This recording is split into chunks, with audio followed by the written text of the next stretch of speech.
personally, from me to you, starting this podcast thing, and then I have other ventures. Can you give me 2, maybe 3 things?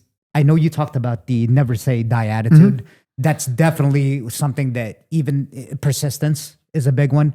Can you give me maybe 2 other tips just for me, or maybe anyone that's starting a business, to be able to get through all the whirlwinds and all the hardships? Because that is one of the toughest things I think in life, is just like, you want to get, it's like you don't see a certain future and how you're going to make money off of it.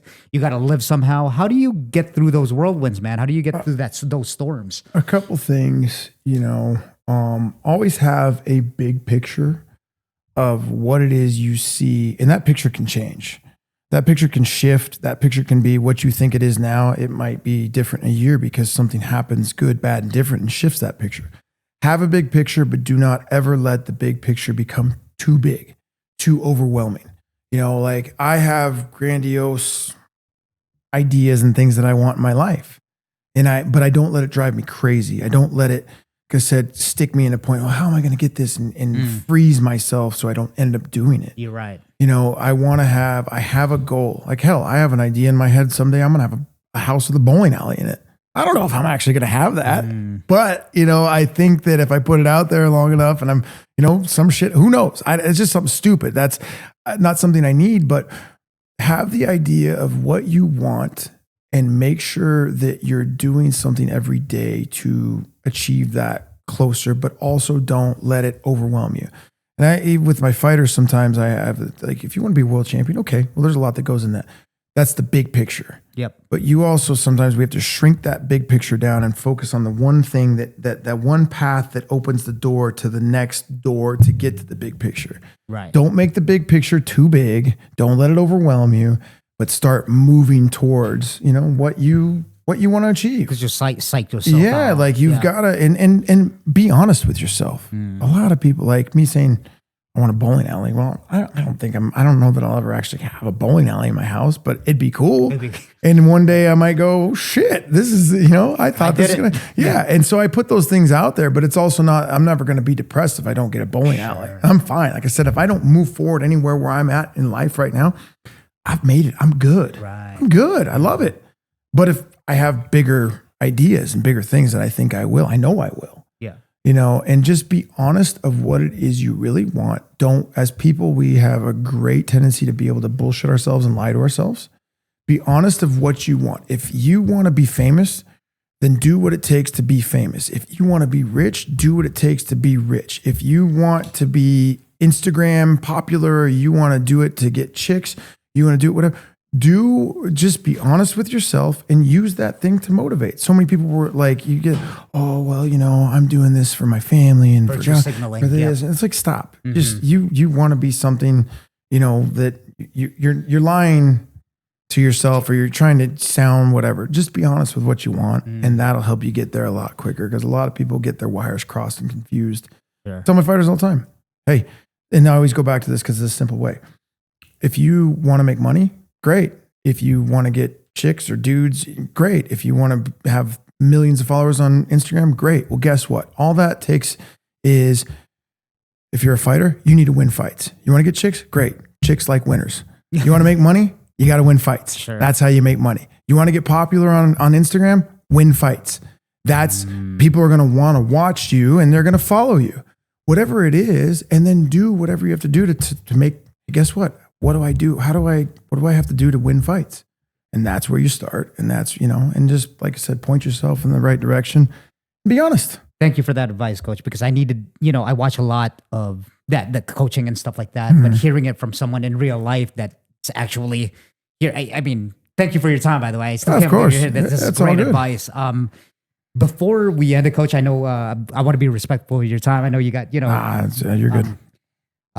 Things to do, but the one thing I want to ask you is that I watched the Vince Morales fight, right, with Raul Rosas. And the thing is, what's been sticking out to me is that I know that we're here for like the wins as a coach, but then how much stock do you put now in, since UFC is an entertainment like any other sport? I mean, if you're going to have those dog fights and those hard fights that like that Vince. I bring that Vince Morales fight. Dude, like, what the hell? Like, obviously, I mean, by my opinion, I mean, I thought that, he came out, but with the win. But how much stock, even though he lost, I mean, we're in a sport where it's like the Michael Chandler, you put on a good fight and it sells tickets, and then all of a sudden your stock goes up without winning. Sure. What do you think about that, Coach? Are you still about the winning, or is it about like how much do you not necessarily push your fighters to have a good fight, because it's all about the wins, like I said, but what do you think about that whole thing where it's like, oh, you have an exciting fight, your stock goes up, and then you get more fights? Listen, and all that? This shit is such a cutthroat business. I've seen guys get cut from the UFC on 3-4 fight win streaks. I've seen guys that have lost 7 fights in a row and keep getting fights because of the way they fight, or because they'll take a short notice fight, or because they'll step up. The crazy thing about it is there is no finite way to know what category you're falling into, what you're going to get. Like, what you give the UFC isn't always what you're going to get back. Mm-hmm. You take a short notice fight, you do them a favor. That doesn't mean that they're going to do you a favor. This business is cutthroat. So ultimately, first and foremost, as a coach, we want to win. And secondly, we want to win in an exciting fashion. Yeah. It's tough. Like, this business is one of the toughest, if not the toughest business to be in, because it's you locked in a cage with another person who wants to beat the shit out of you, and vice versa. You locked in a cage with a person who's literally trained to stop you from doing everything you want to do. And it's crazy. And one punch can change a whole game plan. You can, throw out the window. Like, Vince is a great example. Vince is one of my favorite people. He's our team captain. I love him to death. He's a perfect example of a guy that does everything right. And I say this to my team all the time. You can do everything right, and you can love MMA. You can cuddle it, you can kiss it, you can treat it good, you can take it to dinner, you can go on vacation with it, and it doesn't give a shit. It will hate you. It will kick you in the dick as quick as it can. It will make you feel terrible when you've given your all to it. And, Vince is a perfect example. He's done everything right. And honestly, I think his last 2 fights, from me and from criteria, I think he won those fights. And this is something that's really made me, even going into the Raul Rosa fight, preaching to him optics.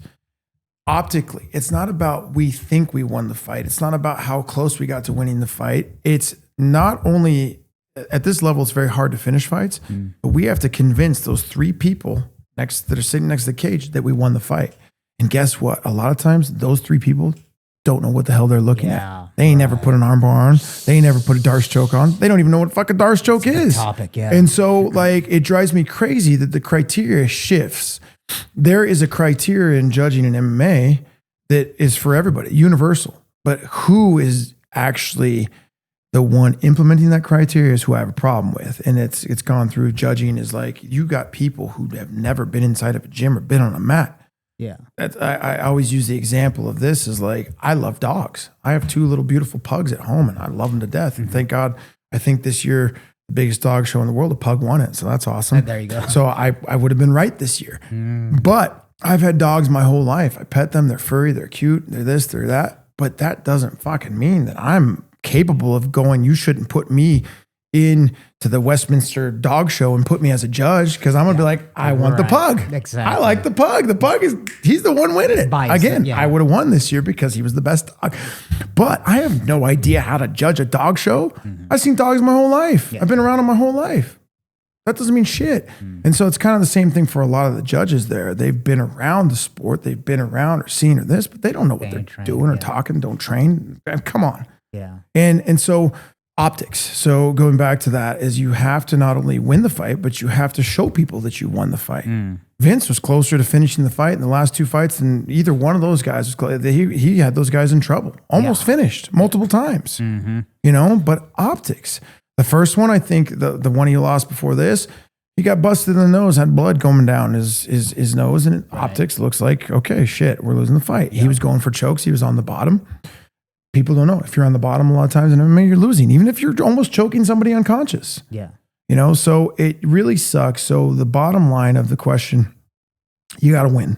No matter what, we're in a sport to win. There is no sport where you're in to lose. Yeah. There is no sport where you should be, oh man, I'm happy with my performance. Fuck, you shouldn't be doing it then. Mm-hmm. You're going out there to win a fight, and you want to hopefully win the fight in emphatic fashion where people are going, oh my God. Right. That doesn't always happen.